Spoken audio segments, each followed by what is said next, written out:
Welcome to the Abridged Presidential Histories with Kenny Ryan, Episode 23B, an interview on the vanishing of Benjamin Harrison with Charles Hyde. I'm excited to welcome Charles Hyde to the show today. Charles is the president and CEO of the Benjamin Harrison Presidential Site in Indianapolis, Indiana. As we've talked about in our last couple episodes, Benjamin Harrison did a lot as president. He acquired the country's first overseas possession. He passed our first antitrust bill. He created the National Forest Reserve System. He added 6 states. He did a lot. But according to a July 2021 YouGov poll, he is tied for the third least known president in U.S. history. Today, Charles is going to make the case for why Benjamin Harrison should be better known and what we should remember him for. Charles, thank you so much for your time. Thanks, Kenny. The first question I have to ask is, when and why did you first take an interest in Benjamin Harrison?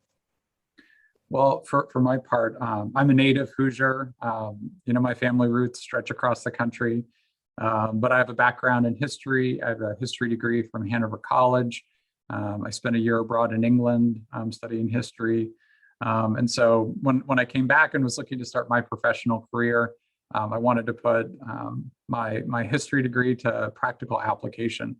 So I started working for a living history museum called Contemporary and kind of worked my way up through that organization, realized that there was opportunity to be able to do more, with my interests and skill set. And so took I won't say a hiatus from history, but took a role at a prominent institution here in Indiana, Indianapolis Zoo, that's especially reputed for its nonprofit management. So it gave me a great opportunity to be able to better understand nonprofit management. And so, during that time, I continued to indulge my history interests, and I was on the board of a historic preservation organization here in Indiana. Ended up serving as its board chair for 2 years. So when the opportunity came here at the Benjamin Harrison Presidential Site to lead the organization, I was encouraged to apply. And after a really competitive process, found that it was the right match for the organization and for me. And I promise I'm getting around to answering your question here. What really intrigued me the most was, as I was better understanding the organization and better understanding the history of Benjamin Harrison, here you had a significant historical figure that was vastly underknown. And so the more deeply I read about Benjamin Harrison, certainly having a history degree, I'd read about Benjamin Harrison, and it was of interest that he's the only president elected from Indiana, so America's Hoosier president. But really looking at the implications of the policies that he set forward and what he set out to accomplish during his administration, it was deeply surprising that he was not better known. It started to frame things in my own mind about, understanding the greater relevancy of the American presidency as it pertains to Benjamin Harrison or any one of our 45 presidents and 46 administrations. So you start doing the math on this, and you think about, since the country's founding, there have been about like 500 million American citizens. And, out of those 500 million American citizens, just over 12,000 have served in Congress. I think we're up to 115 that have served on the Supreme Court, and 45 individuals that have served as president of the United States. So 45 out of 500 million, out of 500 million people became president of the United States. So there's something exceptional about those individuals. It might be good, it might be bad, it may be somewhere in between, but 45 out of 500 million, there's something special. There's some reason why their fellow citizens called them to the highest office in the country. And so it's incumbent upon us to better understand those stories and to think about how they might be relevant to the conversations that we're having today. And so I think that Benjamin Harrison presents an especially intriguing case with the priorities that he set out as, self-avowed Hoosier from, the late 19th century. So the fact that he was advancing conservation efforts at that time, the fact that he was outspoken in his advocacy for African-American voting rights, it just really is as interesting as it is perhaps surprising, or defies conventional understanding of what was happening in that era. And you mentioned it. There's been like 45 presidents, some very well known, like everybody can name, TR, Lincoln, Washington, but there's many who nobody could name, or few people could name, or let alone say anything about them. What do you think makes some presidents memorable, and why are some presidents forgotten? Well, I'm gonna give you a flip answer to start, which is I've come to the conclusion that behind every good president is a great historian. Yeah. There has to be somebody who can share that story, that can curate where they had significant impact and what was a value that they brought to the country or the advancement of certain efforts in the development of the country. So I think it certainly requires just a strong statement of that story, whatever it might be. Mm-hmm. Because again, there are great presidents who are terrible people. Yeah. That's borne out in history. Yeah. But there are others that, at least fit the model of what we at least express we want from our presidents, but our reward to those individuals is in many cases oblivion. For them to be understated, for them to be focused on outcomes, for them to put ego aside, to really focus on the national interest. That's not what gets you remembered in history books. And so I think a lot of it comes down to, the presidents themselves, their operational style, whether they had I'll say the misfortune, but from historical memory's perspective, the fortune of having something deeply significant, such as a war happening during their administration. Right. You look at our presidents that got us in and out of wars, and they tend to be the most memorable, for good or bad. Mm-hmm. So there are a lot of factors, I think, that come into play in this idea of, the way that we can draw from historical memory. But, the presidents themselves and their style certainly contribute to it. Yeah, you make a good point. Poor Benjamin Harrison, he kept us out of war, and so we don't remember him. well, it's a funny thing because I don't know that if you were to find a way to communicate with Benjamin Harrison at this moment, I think he would probably be satisfied not to be remembered all that well. Oh, interesting. I don't think that he ever came at it with that intention to ascend to some kind of grand historical, a pinnacle. Yeah. That he really, and you can see this in his policies, and you can see this in his politics, and why he was described even in his own era as a statesman, that he really set aside self and looked for those opportunities to be able to do more for the country. I mean, that's the trope, for every president, especially on their in their eulogies. But I think that's borne out to be true. And, with the benefit of 130 years of history, that you can see as Benjamin Harrison set forward, even when he was wrong in what he did, I think that he set out with good intentions. And so there's a lot to be understood, especially as we're trying to navigate some very difficult political challenges and societal changes right now. At least acting in good faith and trying to make good choices based on sound information is all the more important. Yeah, and given that his grandfather, William Henry Harrison, is known for dying a month into office, you'd really be jinxing it to be wanting to be known for anything, if that's in your family history. Yeah, I mean, it's interesting because you look at the historic ranking of presidents and their prominence, and there's not always rhyme and reason to why certain presidents are rated more highly. I think sometimes it comes down to branding. Yeah. Sometimes it comes down to historical accident. If you're assassinated, certainly it does, put you more in the public eye. Yep. And it's a fascinating study to look at those 45 individuals and understand, if you want to get something done, if you demand the credit, you may not get what you want. Yeah. But what are you trying to accomplish? So, philosophical question for you. Why is it important to remember stories from history? What do we get from it, wanting to learn these stories? We've asked ourselves that very question, and certainly representing a lesser known president, I think it's all the more incumbent upon us to be thoughtful about those things. So we started a program called Future Presidents of America, which is a youth leadership camp for young adults ages 12 to 16. to give them the opportunity to draw from the stories of the commander-in-chief, the executive.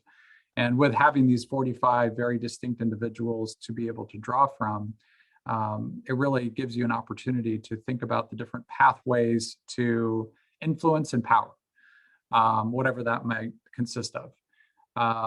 And so to be able to draw from these stories, this deep historical well, I think at least has the potential to allow us to avoid making the same mistakes over and over again. We certainly seem to always find a way to repeat the mistakes of the past, but perhaps we can avoid the worst of those excesses. I mean, certainly we've seen over the past couple of years with the pandemic that all of a sudden all eyes turned to 1918 and that pandemic, and trying to understand what happened at that time and how we were able to get through that moment in time. And, relevant in a way that had been broadly ignored for many years, in spite of, many, I think, is Cassandra, the famous figure from mythology, who was, called alarm, but was ignored until it was too late. So I think that we're, as a history person myself, I will say that that's something that I always try to be mindful of. What lessons haven't we yet learned from the past that we should be drawing from? And there's a lot to learn, I think, in Benjamin Harrison's story that speaks to that crisis in public confidence that we have right now. I'd love to start diving into some of the specific aspects of Harrison's story and what you think we should be taking away from him. I'd love to start with, when we think of presidents who are, say, antitrust, pro-conservation, internationalist, we think of Teddy Roosevelt, a guy who came two presidents later, or a few presidents later. Should we be thinking of Benjamin Harrison instead? Was he a forebearer of that? Was he paving a way? So, harken back to our Future Presidents of America program, and that's part of what shaped that initiative for us. So it's interesting that two future presidents were hired into Benjamin Harrison's administration. So Harrison gave first federal jobs to Taft and to Theodore Roosevelt. Yeah. So it's interesting when you start thinking about that, kind of that continuity. So you had Benjamin Harrison lose in 1892 to Cleveland. Cleveland didn't run again in 1896, but you had McKinley. And Harrison actually was offered the opportunity to run in 1896 and refused it. Because at that point, the stigma of having lost an election as a president, didn't preclude you from being able to come back, because Cleveland had kind of broken that. Right. Yeah. Right. Yeah. So Harrison could have run again in 1896 and decided that he'd had enough, that he'd done what he could do to be helpful. And so, he had other things that he was doing at that point in his life.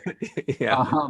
So there is some wisdom there, but it's interesting, of course, then McKinley, and then Benjamin Harrison died in March of 1901. At that point, McKinley had been reelected, and Theodore Roosevelt was his vice president. So I don't think there was any thought at that time that Roosevelt would ascend to the presidency. In fact, even reading some of the contemporary reports on Roosevelt, there's a lot of nervousness about his general temperament. Yeah. But of course, then Roosevelt ascended to the presidency after McKinley's assassination. So it's so interesting to be able to dive deep in these stories and to really draw from them.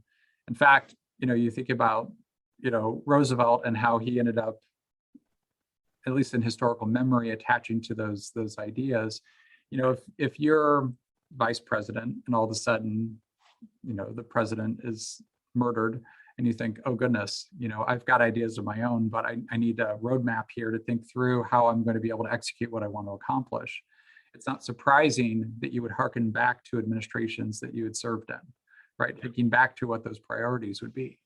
So there's a really interesting story that speaks to this, and I think it's a great lesson in presidential leadership and leadership style. So you think about Roosevelt serving in Harrison's administration, and if you watch the Roosevelt series by Ken Burns, there's a scurrilous quote that Roosevelt had to say about Harrison being the psalm-singing old Indianapolis politician. It's just one of these typical Theodore Roosevelt disparagements. So I don't think that anyone would have taken it too personally, knowing Roosevelt. But it was interesting. So Harrison had hired Roosevelt into his administration for civil service reform. And Roosevelt, being Roosevelt, got pretty aggressive about it and pursuing even some of Harrison's close associates and friends. And those associates and friends called for relief from Harrison, asking him to fire Roosevelt, and Harrison just refused. So I think it speaks certainly to Harrison's integrity and probity and such things. Yeah.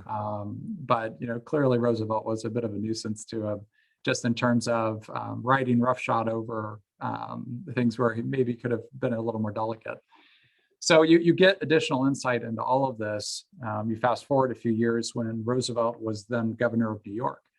So the former President Benjamin Harrison was invited to introduce Governor Roosevelt at this national conference. And so Harrison takes the stage and he says, well, I had an opportunity to speak with Governor Roosevelt before the program started, and he asked my opinion upon a subject. And when I shared my opinion, he said, well, that's the very thing I would have done anyway. And so Harrison went on and he said, I'm glad to have arrived at the conclusion to which he had already come. So, probing, kind of needling him in a way that only a former boss could needle a former employee. But he went on to say, he said, but I want you to understand that I see no real differences between myself and Roosevelt, except that Theodore Roosevelt thought that he could right all the wrongs of the world between sunrise and sunset. And I thought that it took a little longer so as not to fracture things too much. So I think that encapsulates their presidential leadership styles, in a really profound way. Yeah. You think about Roosevelt and how often he probably worked against his own interests by trying to right all the wrongs of the world between sunrise and sunset, and his incessant demand for attention. Yeah. I mean, his own daughter was probably most damning of him. And I don't think I'm going to get this whole quote right, but said something about Theodore Roosevelt, and that, so Alice Roosevelt said that Theodore wanted to be the corpse at every funeral, the bride at every wedding, and the baby at every christening. Yeah, something like that. That quote sounds familiar. Yeah. It sounds like burn, ouch, But for Benjamin Harrison, I don't really think that he approached the presidency in that way. That he sought the lower profile. That even as senator from Indiana in the early 1880s, he was advancing a lot of this legislative work that he finally had the administrative power to accomplish then as president. So, unexpectedly, he was advocating for protection of the Grand Canyon in the early 1880s, and had legislation defeated twice that would have protected the Grand Canyon. So, what's this president or the senator from Indiana doing trying to protect the Grand Canyon? It starts prompting some really intriguing questions about kind of his larger view of the world and the good that he saw that he could do for the country. I feel like a big part of Harrison's legacy is that despite all the legislation he succeeded in passing, he failed to pass a civil rights bill, something that will basically sit dormant for 50 years until Truman kind of starts to get the ball rolling again with the armed forces. What should we remember from this fight that Harrison did not win? It's fascinating. And Dr. George Sinclair has written a phenomenal, probably 20, 30 page piece on Benjamin Harrison and the question of race. And so he delves into this subject much more deeply. And it's a fascinating read. I would encourage any of your listeners that get a chance. It's accessible online, I think, through Indiana University's Magazine of History. Can find it through there. But Dr. Sinclair, who's African-American historian, writing actually in another very contentious time, so he wrote this article in the late 1960s, really gives credit to Benjamin Harrison for how outspoken he was in an era that certainly didn't expect or demanded of him. So in many instances, we look at our public figures, and when they have a public stance, we try to discern why they hold that stance, what's in it for them. And by all appearances with Harrison, that he was really pursuing this because he saw it as the right thing to be doing. and felt like we had an obligation as a country to our African American citizens to uphold their rights of citizenship. And not something that should be controversial, but in that era was deeply so, and actually maybe fractured things too much in the South, as we saw in that election of 1890. That in many ways, that bill that he pushed forward that really came within a vote of perhaps advancing civil right protections by almost 60 years, just by the smallest of fractions did not get passed.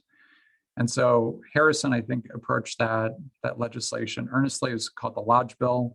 The Southerners that opposed it called it the Force Bill. And again, it would have protected and it would have created a mechanism for federal enforcement of voting rights for all citizens, including African Americans, but especially then for African Americans. And that's where the South ended up feeling so threatened, where suppression of the African American electorate was actively taking place at the time. Now, is there any lesson you think that when you look back at it, that if they maybe taken a slightly different approach, it would have passed? Certainly, you always see through history, a party that's in power will have a really big piece of legislation it really wants to pass, and sometimes they succeed, sometimes they fail. Is there anything to learn from that failure that future people should keep in mind? I think it's always that push and pull, that give and take that happens within the legislative process. So, from the vantage of 130 years having passed, you think about what more might have Harrison been able to do to ensure that legislation had passed, or had also been able to pass. He was actively also encouraging education protections for African American students to ensure that they were fully funded to allow for their education. Also seeing suppression happening in the South, kind of that resurgence. He also sought to have anti-lynching legislation passed that did not pass, and actually still has not passed at a federal level. So, I think it requires soul searching of all of us and trying to understand what our priorities are. And for each generation to think about what we can do, what gift we can give to the future to resolve longstanding, contentious kind of public questions. Yeah. When I talk to other historians about Benjamin Harrison, and maybe he comes up in conversation, they seem to always want to bring up his one real black eye, and that was Native American affairs. 300 Lakota were massacred by the U.S. Army at Wounded Knee while he was president, and he just seemed to kind of ignore it. So I guess, firstly, why? Why did he not speak out there? It's something that we're trying to better understand as we look at this history, and we're grappling with all questions. It's like any presidency. There's good, there's bad, there's somewhere in between. It's an area that we really need to be doing more research on and to better understand. You can look into that record and you can see that Harrison was very angry with the military officers and with that massacre, with his initial sharp questioning following the massacre, that he'd been very clear in his instructions, that was deeply disappointed that had come to military action, ordered an inquiry. But from there, it's really hard to tease out like what more happened in consequence. And actually, it's interesting with the full digitization of Harrison's papers online. It gives an opportunity, I think, to follow that timeline and to better understand how those inquiries took place, what Harrison's response was. And I think it's fraud.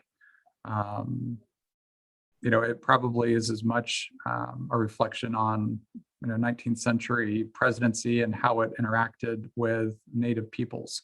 And it's an unfortunate story, almost start to finish, that justice has not been done. So I think it's one of the opportunities for us as an organization to delve more deeply into that story. Actually, in the coming year, we'll be doing a special exhibit on civil rights, African American civil rights advocates in the Harrison era, and delving more deeply into that story. Yeah. And then in future years, we also plan to delve into other areas, looking at immigration, looking at relations with Native peoples. But in all of this, looking back to primary sources, looking back to the historical record, is going to be all the more important. Because I think that's probably one of those other areas, whether it's Benjamin Harrison or looking at other presidencies, you have to scrape off the veneer of historical memory. It's one of those things where, when for people that do remember Benjamin Harrison, the main things that come to mind for most people are that he's not his grandfather who died a month into office. So just reminding them that they are two different people, that Harrison served a full 4 years. Yep. For some reason, it's gained great currency on the internet that Benjamin Harrison was afraid of electricity, which is kind of puzzling. Yeah. But I mean, like from kids' books to like full academic histories, I don't understand it. And I think I've actually traced it to its point of origin. And so if you go back to the primary sources, there's a story. The Harrisons actually converted the White House to electricity. And it was Caroline Harrison, his wife, that had proposed a major expansion of the White House, which Congress rejected. But they did allocate $30,000 because they acknowledged that the White House was in significant disrepair. Which is a common theme in American history. I know. Caroline Harrison, delved into this with great gusto. And I mean, they even had to hire ferrets to kill all the rats that were living in the White House at the time. So, one hand, you've got civil service reform happening under Theodore Roosevelt, and then you've got Caroline Harrison having to hire ferrets to kill all the rats in the White House. I'm sure somebody more literate than myself could make a larger story. I want to know, like, okay, what did they hire to get the ferrets? That's right. That's what I always want to know. Right? How do you get rid of ferrets? So in all of this, they did add electricity to the White House. That's how you kill the ferrets. I'm kidding. Ferrets. No, in fact, I mean that's just as a quick aside. There was a podcast going back a few years ago now, with the World Wildlife Fund, where they were talking about Benjamin Harrison's conservation legacy. Yeah, and it's actually during his administration that you had the first protection for an individual species. Oh, with the fur-bearing seal, with that dispute with the UK. Nice. Yeah. So, I mean, there are all these interesting tidbits that we could delve down a rabbit hole. Yeah. But, it's interesting just following that thread again with the electricity. Yes. The Harrisons had electricity added to the White House. It was a new technology. I'm guessing presidents now don't go around turning on and off light switches a lot in the White House. So that the person that I think started the story with the Harrisons not wanting to turn on and off the lights themselves was Ike Hoover. So Ike Hoover was the electrician in the White House who installed the electricity and then went on to have like a 30, 40-year career working for other presidents in other roles within the White House. So he wrote remembrances of his time with different presidents. And in this account, he says, the Harrisons did not like turning on and off the light switches for fear of being shocked. So that somehow has morphed into Benjamin Harrison was afraid of electricity, which we know is untrue because he came back to Indianapolis and he had electricity installed in his own house. So, as such things go, historical memory is going to remember what it wants, even at the expense of truth. So it's important to be discerning in all of this and to go back to primary sources. And I mean, that's my initial point here is that it's all the more important with lesser known presidents like Benjamin Harrison to go back to the original source and to make sure that we haven't made some historical assumptions that aren't quite true. Are there any moments outside of Benjamin Harrison's presidency that come to mind as things that really should be told to understand who this guy was? Well, it's interesting, and it's one of those things where, you mentioned earlier, kind of bringing up the uncomfortable facts or those uncomfortable stories, those two hold a lot of lessons to be learned. So I think that's important to be mindful of. One of those things that, we think about Benjamin Harrison, his political opponents characterized him as the human iceberg. And if you look at a lot of these contemporary histories that just kind of make cursory passes at the lesser known presidents and then spend, chapters on, Lincoln or Theodore Roosevelt, I think there's a lot of shoddy history that's happening in that vein. Yeah. And, one of those areas, talking about Benjamin Harrison as the human iceberg, yes, it was something that he was known for.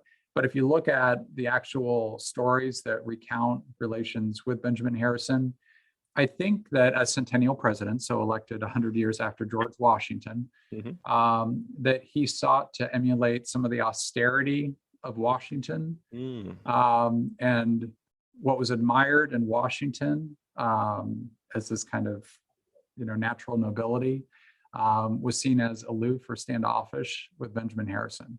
And maybe in part a matter of stature. So I think that Washington was what, 6'2", 6'4"? Yeah, he was huge, especially for big guy. Yeah. Whereas Benjamin Harrison was what I would say would be our 44th tallest president. So you do the math, and second shortest of our American presidents. So, he had a deeply respected war record. He had volunteered as a soldier in the American Civil War. He had led his troops from the front. He was well acknowledged for physical bravery in battle.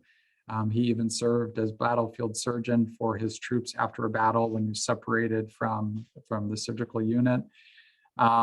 So he was credible, both professionally, as a nationally renowned lawyer, but then also for his commitment to the country with his service in the Union cause, and saw that very much as a battle to abolish slavery, then in that role. But you think about that austerity and how it can read wrong, right? What are the optics of these things, and how it holds against historical memory. So, looking outside the presidency, I would highlight a few different items. One would be the things that we take for granted in terms of how we conceive of ourselves as Americans. So if you were to ask people, what are those things that you feel like really defines like our public expressions of being American citizens? And I think most people would say, flying the American flag and maybe saying the Pledge of Allegiance. And again, historical memory has not recalled Harrison's connection to both of those items. So it's well documented, as centennial president, Harrison made a public proclamation that after that centennial celebration, after that grand entry into New York City and that recreation of Washington's inaugural, that he did at the behest, of his national committee celebrations and everything else, he saw all the flags flying. And at that time, it was really seen more as an emblem of war. And so seeing all of those flags out in the public spaces, he asked that after the celebrations were completed, not to put them away, but to fly them in front of schools and in front of public buildings. And so that tradition really harkens back to Harrison, and again, what he conceived of as being an American citizen. He was in an era of intense, like fractious relationships, especially with the American South, and how much people across the country perhaps identified more with their state. I mean, that was maybe what, the ship of state foundered on in the Civil War, was people identified more closely with their state identities than they did with their national identities. So I think that you can see that with Harrison's 10,000-mile trip to unify, 1891, that he was really trying to get people to elevate their sites as seeing themselves as Americans first, certainly celebrating their state identities, but as Americans first.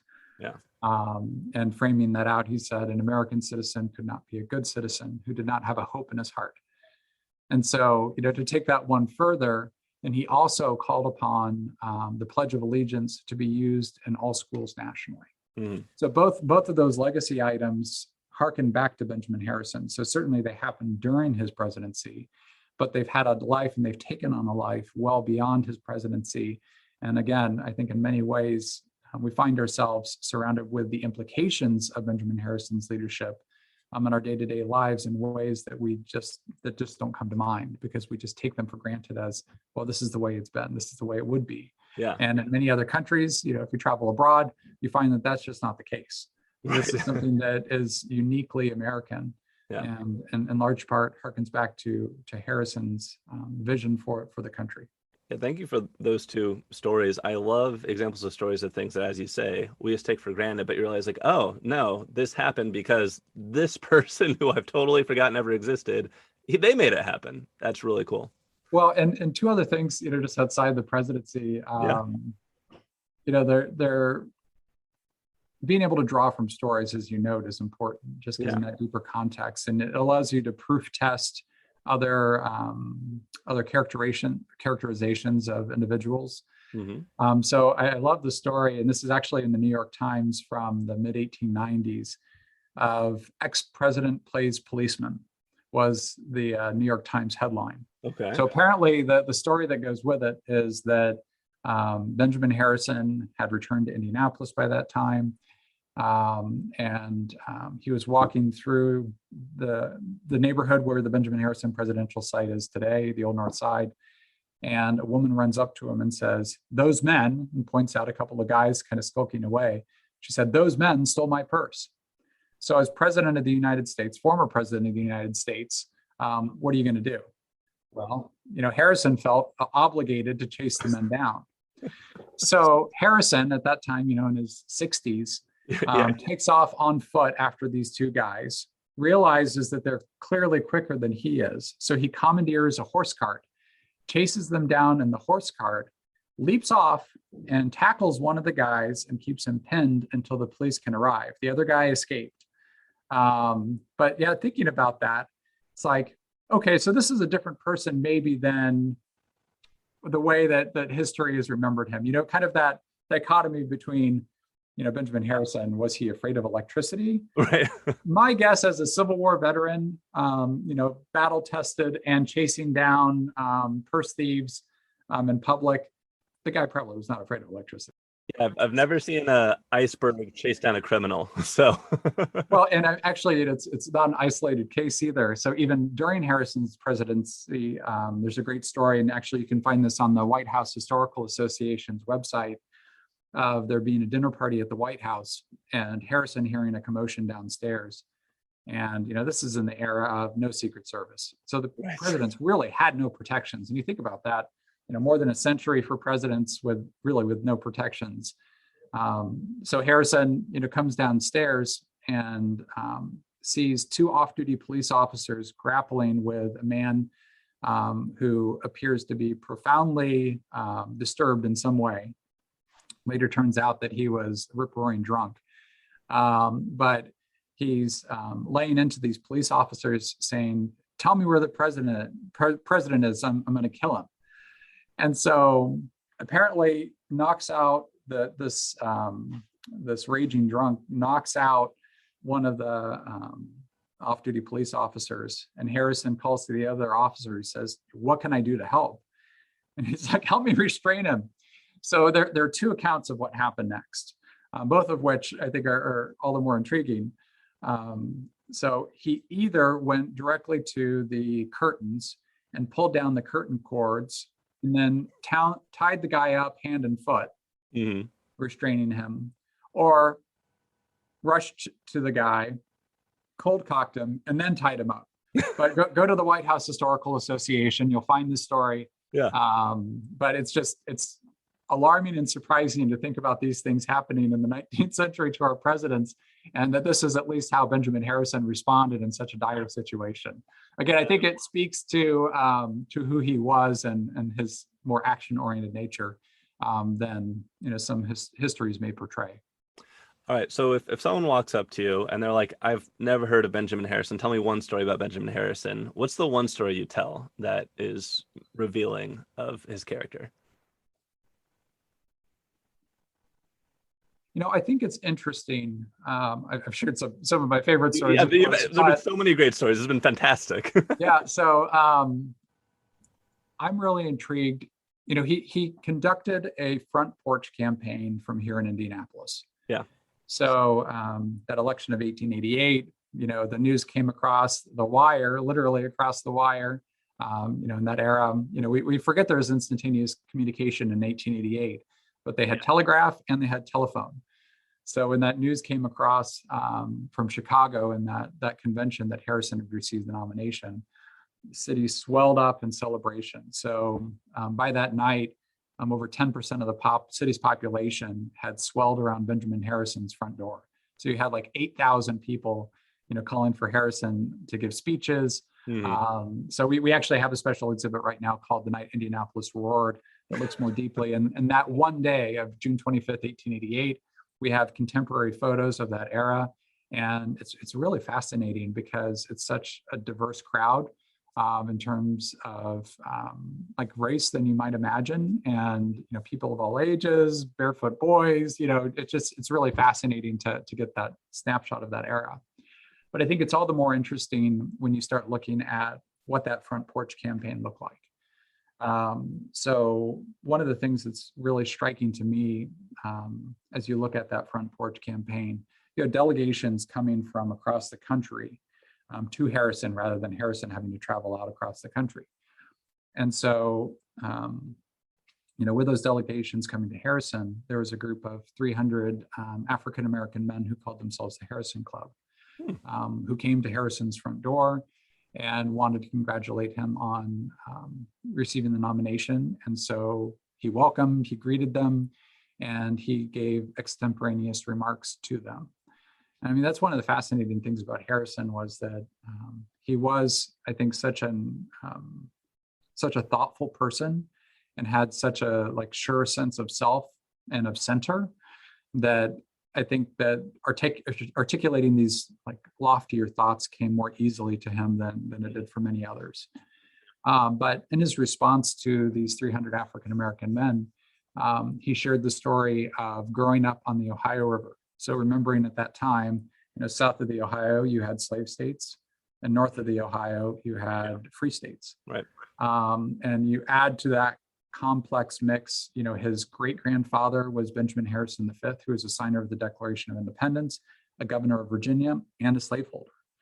You have his grandfather, who has a very complex legacy of his own, certainly with Native American relations, indentured servitude versus slavery in the Indiana Territory.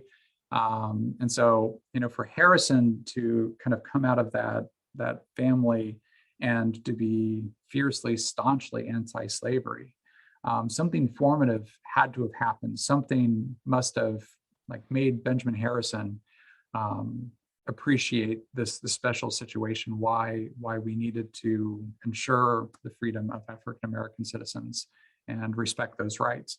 So Harrison is giving these remarks and sharing something deeply personal to him.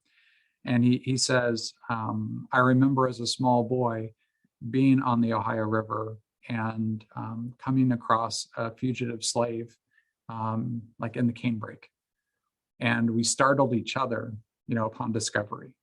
But he said, I kept his secret.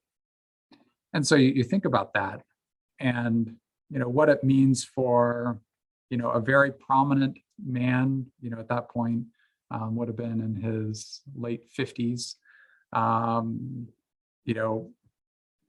renowned lawyer with local, regional, national standing, sharing this deeply personal experience of having come across a fugitive slave and literally in that moment breaking the law himself.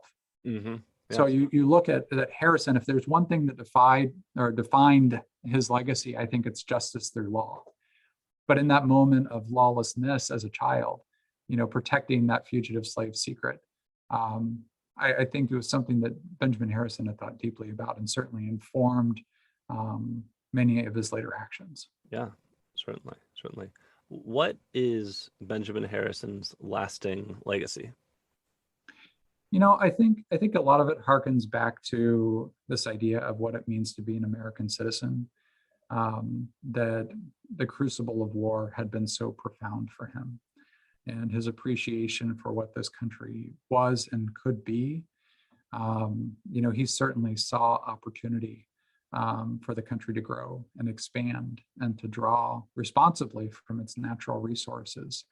And so I think that he wanted to ensure in all of this that we did certainly pursue that larger aim with justice in mind. There are an array of really insightful quotes from Benjamin Harrison where he speaks to this.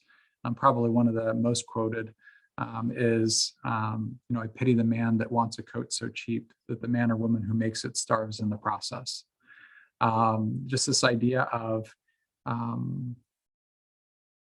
equality being the golden thread that runs through all of our civil institutions. This is another way that he's articulated that. But I think it speaks to the intentionality, certainly, of his legislative efforts. I think with the integrity that he sought to administer his administration, and the groundwork that he was at least seeking to lay forward for the continued growth and prosperity of the country. What lessons in leadership do you think we can learn from Benjamin Harrison? Well, I think a lot of it comes down to style. So, fairly or not, there's, maybe that dichotomy, hearkening back to Theodore Roosevelt, of kind of the New York style, brash and bold and demanding attention, versus what you might think of as more of a Midwestern, certainly. Being from Indiana myself, I think it was very like Hoosier style, of very low key, never really seeking attention. I think Harrison sought to do the right things at the right time in the right way for the right reasons. And that doesn't get you very far in terms of like public legacy. So, there's a great quote from Benjamin Harrison where at the centennial celebrations, he calls attention to that. He's like, we're coming into the presence of Washington. There's essentially, if there's one lesson that we learned from him, is that those that wish to be remembered more than a century can't do things for their own personal gain, but it has to be for the larger public good. Mm-hmm. So I think that if we were to look at this, Harrison probably had like a very slow burn type of leadership style, mm-hmm. that he was trying to do things foundationally, to set up long-term successes rather than just immediate gains that would be short-lived. Mm-hmm. And I think that you can certainly see that with essentially his creation of the National Forest System with the Forest Reserve Act, its passage, the antitrust legislation. These things didn't happen accidentally. And this is where, we would certainly invite more interest and deeper research from historians. Harrison, for example, set up what I believe is still a unique legal structure alongside then also prominent citizen of Indianapolis, Colonel Eli Lilly, a public trust with the water company. And that was at a time when you had all of these private trusts that were coming along and gobbling up all of these public resources. Mm-hmm. And so Harrison helped set up this really unique legal structure that prevented that from ever happening. And that legal entity still exists today because of the way that Harrison helped structure it. Wow. And so understanding that there was that intentionality even before his administration, and then to go forward into his administration and to seek to put forward the groundwork that would be necessary for antitrust legislation to be enacted on a national level. Again, you can see kind of that arc of history starting to form. That's awesome. This has been a really fun conversation. If you'd like to hear more from Charles, please check out the Benjamin Harrison Presidential Site in Indianapolis, Indiana. You can also find them online at presidentbenjaminharrison.org. Thank you so much for your time, Charles. Hey, thank you so much, Kenny.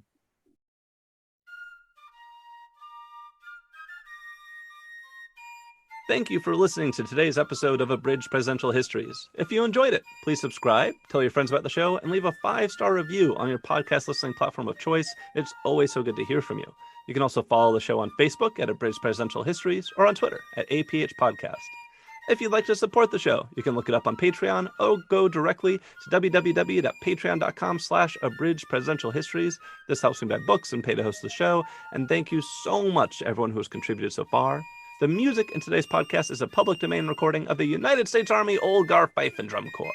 In our next episode, we'll jump back to Grover Cleveland for part 2, the second term, this guy who had a first term broken up by Harrison. Now he's back in office. We'll look at what was Cleveland doing in these years out of office and what did he do back in the White House. That's next time on Abridged Presidential Histories.